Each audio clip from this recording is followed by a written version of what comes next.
paf. Bon, comment ça va, Tom? Ça va bien? Te voilà parti sur un tour du monde, toi. Pour le coup, énorme challenge, truc assez inédit qui arrive quasiment plus rapidement que ce que j'aurais pu imaginer et rêver ces dernières années. T'en rêvais? La course au large en multicoque, ça j'en rêvais. Et ça depuis tout petit, c'est ces images-là que j'avais en tête et qui me donnaient envie d'aller en mer, de naviguer à pleine vitesse et tout ça, c'est ce qui me faisait rêver, c'était le multicoque au large. Et pour le coup, la dimension tour du monde, je trouvais ça assez hyper élevé, hyper inédit et Mais plus t'avais en tête grand que le domaine du rêve, je crois. T'avais en tête de faire un Vendée Globe, parce que j'imagine, quand t'avais en tête de faire du large, un tour du monde en ultime n'existait même pas dans les esprits, en tout cas en course.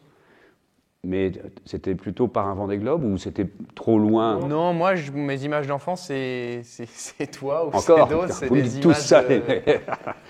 C'est Laurent Borgnon plutôt. Ouais. En multicoque sur la route du Rhum, Ouais. en équilibre. Et c'est vraiment ça que j'avais comme imaginaire de ce que peut être le summum de la vitesse, de l'équilibre et de la maîtrise sur l'eau, entre l'air et l'eau. Le petit Tom Laperche, raconte-moi un peu t'as sauté dans un optimiste étant tout petit? Raconte-moi un petit peu l'enfance et comment tu tombes dans un bateau. Ouais, j'ai un bon premier souvenir d'optimisme, c'est la rivière de la Trinité-sur-Mer où voilà, mon père me fait essayer un petit optimiste jaune et rouge et C'est étonnant, hein, c'est fondateur quand même, quand on a eu la chance, étant tout petit, de se retrouver, souvent tout seul à la barre d'ailleurs, dans un univers où on était responsable de la totalité de ce qui allait nous arriver. Et ça continue. ouais, ça j'adorais. Les entraînements en dériveur enfant où tu pars tout seul avec ton optimiste ou ta planche à voile ou tout le mercredi après-midi, ça c'était vraiment un truc que j'adorais. Et la compétition elle-même, ou la navigation d'abord, l'aventure? C'est d'abord la navigation, et d'abord le fait d'être sur l'eau, d'être un peu responsable de ce que tu prépares avant de partir, de tes choix que tu fais sur l'eau, prendre tes trajectoires, régler ton bateau et puis le ranger après. Tu fais un peu de ça tout seul au final. Et la partie... Et la partie compétition, ça Ouais. arrive un peu plus tard, mais assez rapidement quand même, dans les séries jeunes en voile. Et sur ce tour du monde qui arrive, là, c'est l'aventure avant tout qui est attractive, ou ce sont les deux à chaque fois? C'est l'aventure de la compétition? Personnellement, moi, c'est plus l'aventure, être seul sur un multicoque autour du monde. C'est plus ça, c'est plus l'aventure d'aller passer du temps sur un bateau magnifique comme ça et profiter de ça. Mais toi, tu as déjà fait quelques étapes d'un tour du monde ou pas? Je me souviens Ouais, plus. exactement. Ocean Race l'hiver dernier. Et ouais, Mm. tu as découvert tes premiers albatros. Voilà, premiers albatros, océan Indien avec une mer un peu compliquée. Enfin, un peu tout comme dans ce que vous racontez. Comme dans tous. les bouquins, comme dans les films, c'est tout pareil. Étonnamment d'ailleurs. Après le Cap Horn, météo très difficile pour remonter l'Atlantique Sud, Ah oui. très instable. Alors il y a un de tes collègues de bureau qui dit que c'est un truc de vieux, un tour du monde Enfin de vieux, tout est relatif, mais en tout cas avec des débuts de cheveux blancs, quoique celui qui me l'a dit n'a pas de cheveux blancs encore, mais qu'il faut... c'est ça. L'expérience accumulée aiderait, paraît-il, à supporter ce que vous allez vivre. Moi, je me rends pas compte de tout sur cet exercice de tour du monde, de cette longueur de 40, 50, peut-être plus de jours en mer. L'attention qu'il faut avoir sur ces bateaux-là et être tout le temps à l'écoute du bateau, bah ça, c'est des trucs pour lesquels j'ai peu de références, en tout cas sur des durées aussi longues. Bah, c'est sûr que c'est la grosse différence par rapport aux autres. Au final, entre tous ceux qui seront au départ, il n'y a que Thomas qui a fait ce tour du monde en solitaire en multicoque. Ils sont que 4 à avoir fait ça Dans l'histoire. dans l'histoire des gens qui naviguent. Donc, ça fait pas grand monde. Et la préparation idéale, l'expérience idéale et les prérequis pour faire ce truc-là, on les connaît pas. Exactement. Mais ça veut dire que... Est-ce que c'est un problème, justement? Est-ce que tu penses que c'est un problème d'imaginer que ne pas avoir fait de tour du monde jusqu'à maintenant? Ou au contraire, un avantage, justement? Est-ce qu'on se dit, j'ai peur de ce que je ne connais pas? Ou est-ce que j'ai peur de ce que je connais déjà? Je crois qu'il faut avoir les deux. C'est un peu tout le temps jongler entre ces deux réponses-là. L'expérience, ça te permet d'être plus sage ou d'avoir une meilleure anticipation sûrement. Mais en même temps, d'avoir parfois déjà plein d'images et plein d'imprévus, plein de choses que tu peux avoir en tête que tu ignores si c'est la première fois et que tu y vas un peu dans l'insouciance. Et ça peut t'aider, je pense, à certains moments. Il y a des préparations spécifiques, mentales, psychiques, avec des intervenants extérieurs où tu te sens déjà à l'aise parce que tu sais que quand tu es en mer, tu es le plus heureux des hommes. Ou alors est-ce que tu essayes de compléter ta formation par des acquis extérieurs de gens qui viennent te guider, te driver, te coacher éventuellement? Non, je trouve la préparation, elle est quand même hyper globale, parce que l'exercice, il est long, il est physique, il est mental, il touche à beaucoup de domaines de compétences, du technique, à la limite ça, d'apprendre à savoir faire du bateau à voile. C'est presque la dimension qui a le moins à préparer, je dirais. Oui. Physique, c'est assez important parce que les bateaux sont longs et que sur la durée, il faut qu'on soit capable de récupérer, d'être endurant et de ne pas se blesser. Et non, la dimension mentale, elle va être, je pense, essentielle pour performer, même faire face à tous les imprévus et la longueur de la course. Pour le coup, ouais, j'ai un préparateur mental. Et je crois que ce qui m'aide aussi pas mal, et dans toutes ces questions, dans ce choix aussi de faire cette course, c'est la relation que j'ai avec François. Évidemment. Tu n'as qu'une envie, c'est que ça parte le plus vite possible? Ou pour l'instant, il y a d'autres étapes Si je devais choisir là entre avancer le départ ou le garder comme il est, je préfère le garder comme il est, ouais, ça me va bien. Non, parce que je sais que toutes les semaines et les quelques mois qui restent, j'ai de quoi progresser, de préparer, il y a plein de choses à faire. Ton cursus d'ingé et de compréhension et même d'avoir participé à la création du bébé, ça aide, ça? Je pense que ça peut que aider. Ça, sur cursus d'ingé, c'est sûr que c'est... Dans la compréhension, dans la discussion avec les spécialistes dans les différents domaines, ça m'aide beaucoup. Je suis assez convaincu que ça permet d'être performant rapidement ou d'avoir plein de notions plus rapidement que si tu n'as pas ce cursus-là. Et de potentiellement résoudre des problèmes toi-même. Et des problèmes, oui, il y en aura. Il y en a tout le temps. C'est pas peu, forcément un de les... peu bricoleur, un peu Eh oui. ingénieux et comprendre un peu les efforts et les contraintes à droite à gauche sur un bateau, ça, oui. Ça... Enfin, plutôt que de les résoudre, ça te permet surtout d'éviter de les créer, quoi, ou de les provoquer. L'idéal, ouais, c'est de ne pas les provoquer. Et du coup, moi, les objectifs, ils sont vraiment tournés. On faisait l'exercice l'autre jour, justement, avec préparateur mental.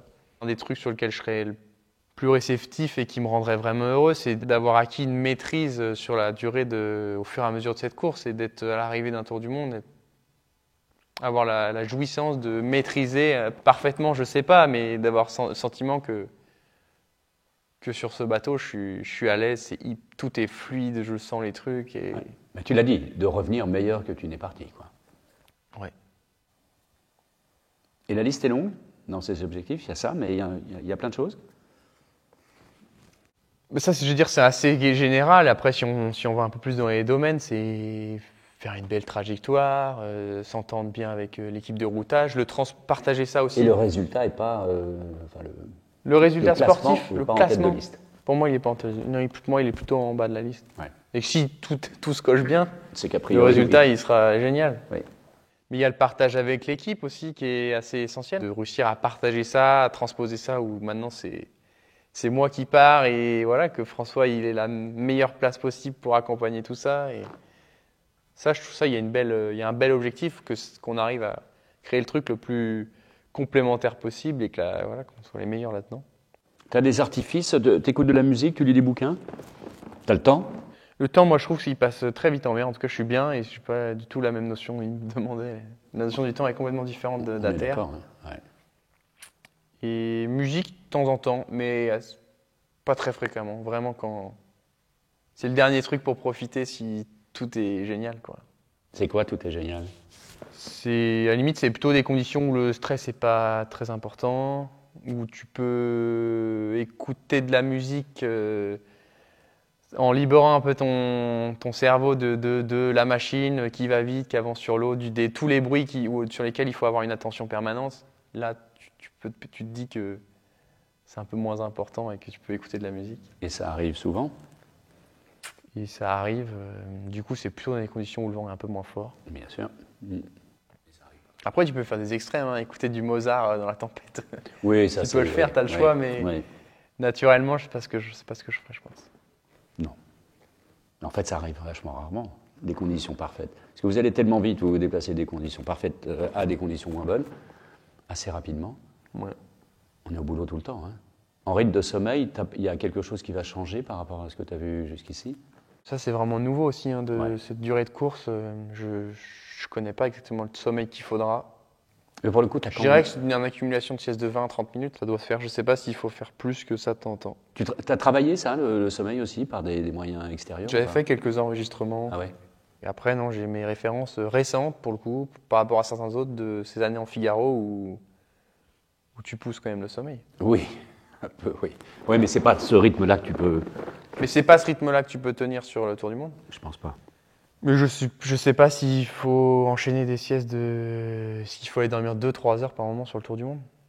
D'affilée, sans être connecté. Peut-être. Ouais. Hein. Comment tu aimes partager avec la Terre, par contre? C'est pas recevoir de l'info de la Terre, hein, mais en tout cas raconter l'histoire. Là, tu vas vivre un truc exceptionnel. Vous êtes que 6 à redécouvrir une manière de faire un tour du monde. Vous allez réduire la planète à une toute petite Ouais, boule. ça dépendra de la météo, hein, savoir à quelle vitesse on ira, mais. Non, mais tu as conscience de faire partie d'un truc un peu unique. Mm. Ah bon, ça tombe bien. Si, j'ai conscience. Et ouais. Et il y a 2 ans, tu me dis, non, il y a 2 ans et demi, tu imaginais À même 2 pas ans et faire demi, ça. non, je savais pas que je serais au départ de cette course-là. On savait à peine si elle existerait ou quand est-ce qu'elle aurait lieu, cette Ça, course. j'aime bien. En termes de confort relatif de tous nos bateaux à voile qui vont vite, toi qui as fait et de l'IMOCA et de ces deux engins très différents, monocoques qui volent et multi qui volent, Mm. il y en a un peu moins confortable que l'autre. L'IMOCA, beaucoup moins confortable, ça c'est sûr, mais si tu fais un peu les ratios de taille de coque ou de surface de contact entre la coque d'un IMOCA qui doit affronter une vague et l'étrave d'un trimaran, tout de suite tu vois la différence de contact qu'il peut y avoir. Et puis ces bateaux ont un vol qui est un peu plus stabilisé qu'un IMOCA, et puis des bateaux un peu plus gros aussi. Non, mais c'est presque confort. Donc en confort, non, par rapport à beaucoup de classes de bateaux, c'est même hyper impressionnant. C'est là où ces ultimes, ils sont quand même merveilleux à naviguer. Chaque fois que je rentre, je crois que j'ai le sourire de me dire c'est dingue ce qu'on a fait. Et tu fais du près dans 20 nœuds de vent et de la mer, il y a quand même beaucoup de bateaux sur lesquels tu évites d'y aller ou si tu peux, c'est pas le meilleur moment. Mais la préservation matérielle, l'anticipation sur une durée comme ça, est-ce qu'il faut justement le dosage, de savoir ralentir quand les conditions météo, j'imagine, enfin surtout d'état de mer, sont un peu complexes, ou c'est tout le temps à fond et tu penses que l'effort physique, enfin du moins structurel est le même? Non, mais oui, la dimension technique, c'est sûr qu'on l'aura tout le temps. Moi, je l'ai tout le temps en tête de me dire est-ce que ça force, est-ce que ça force pas, est-ce que. Tu as beaucoup de paramètres, d'alarmes, de gestion comme ça? Ouais, rationnellement, oui, on a pas mal de capteurs, de mesures, de fibres optiques dans nos appendices, dans les plateformes, avec des alarmes, des seuils à pas dépasser ou en tout cas à être alerté si on les dépasse. Je pense qu'il y a quand même une dimension un peu en plus subjective qu'il faut être capable de gérer. Et même si c'est un concentré de technologie, les bateaux, et qu'on a plein de mesures, que ces mesures-là elles reviennent à terre, que tout peut sonner en rouge. Il y a des moments, mine de rien, je suis sûr que tu peux forcer et avoir tout dans le rouge et c'est pas si grave. Ben oui. Il faut le faire. Oui. Si tu veux aller vite. Et puis il y a des moments où il faut se rendre compte que c'est sollicitant. Mais ce curseur-là, il n'est pas facile à mettre. Et avec la fatigue, je pense qu'il est encore plus difficile parfois de savoir de quel côté t'es. Et d'un côté, pas se flageoler parce que tu penses que tu abîmes tout, alors qu'en fait. En fait, tout va bien, ou presque. Ouais. Et puis l'inverse, où tu peux être dans l'euphorie, tu t'éclates et en fait, tu vois que ça va vite et tout, mais c'est trop fort pour le matériel, pour ce qui reste à faire sur le bateau. Le dosage. Oser, vous savez faire, doser, ça va être le truc. C'est long, hein, comme belle histoire. Je veux bien te croire.